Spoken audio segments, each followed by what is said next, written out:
छोरों से कम नहीं है किसी भी क्षेत्र में, क्योंकि जब जब महिलाओं को, खासकर लड़कियों को जब जब मौका मिला है, तब तब उन्होंने जमीन से आसमान तक अपनी मेहनत के बलबूते वो सब कुछ कर दिखाया है जो एक लड़का कर सकता है।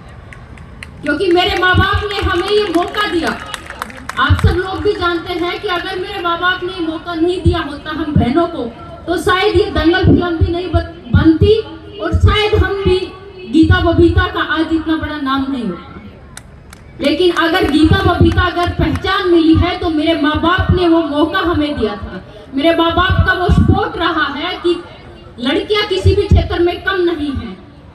क्योंकि आप सबको पता है कि क्योंकि दंगल फिल्म आप लोगों ने देखी है, तो आप लोग के मन में बहुत सारे क्वेश्चन हैं जो मोस्ट ऑफ मुझे पता है कि आप लोग जानना चाहते हैं कि मूवी में मतलब कितना % रियल था।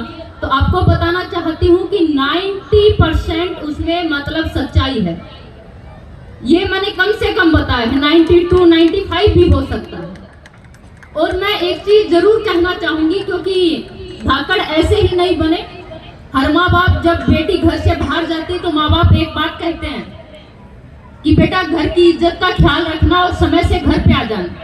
हमारे माँ बाप ने भी ये शब्द कहे हैं, लेकिन 2 लाइनें उन्होंने एक्स्ट्रा और हमें सिखाई थी और बताई थी, जिसकी वजह से हम धाकड़ बने। तो जब जाते थे तो मम्मी पापा कहते थे कि बेटा घर से बाहर जा रही हो, घर की इज्जत का ख्याल तो रखना ही है, लेकिन पहले किसी को कुछ बोलना मत और बाद में छोड़ना मत। ये उन्होंने ये पावरफुल जो शब्द कहे थे।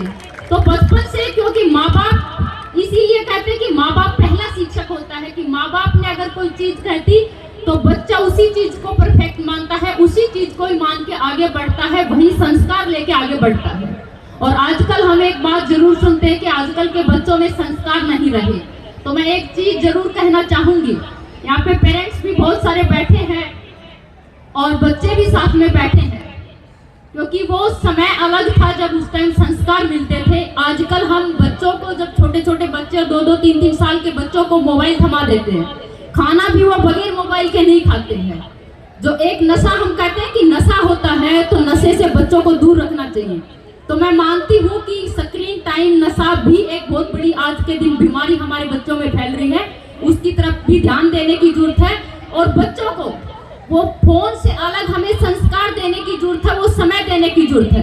क्योंकि मैं भी आज एक बच्चे की माँ हूँ, तो इसलिए मैं जरूरत समझती हूँ कि आज बच्चों के अंदर जो संस्कार आज हम डालेंगे, कल को वही संस्कार हमारे बच्चे में जाने वाले हैं। हम सोच लेते हैं कि बच्चा है, समझ नहीं सकता, अभी पता नहीं, बच्चे को थोड़ा बड़ा हो जाएगा समझा देंगे, लेकिन वो ऐसे बच्चा समझते समझते वो बच्चा कब बड़ा हो जाता है हमें भी नहीं पता चलता। और जब वो इतना बड़ा हो जाता है कि माँ बाप के सामने खड़े होकर तू तड़ाक से बात करता है, माँ बाप के सामने वो सारे गलत काम भी कर देता है, माँ बाप अपने आप को असहाय महसूस करता है कि अब हम क्या करें। लेकिन समय के रहते हम उन बच्चों को अच्छे संस्कार देंगे, अच्छी संस्कृति देंगे और उन बच्चों को सही दिशा देंगे, तो मुझे विश्वास है कि वो बच्चा गलत रास्ते पे कभी नहीं जाएगा। इतना ही बस आप लोगों से आग्रह करती हूँ कि आप लोग अपने बच्चियों को, अपनी बहनों को और माताओं को वो मौका दीजिए। मौका देंगे तो वो हम सब कुछ कर सकती हैं, हम भी कर सकते हैं, आप भी कर सकती हैं।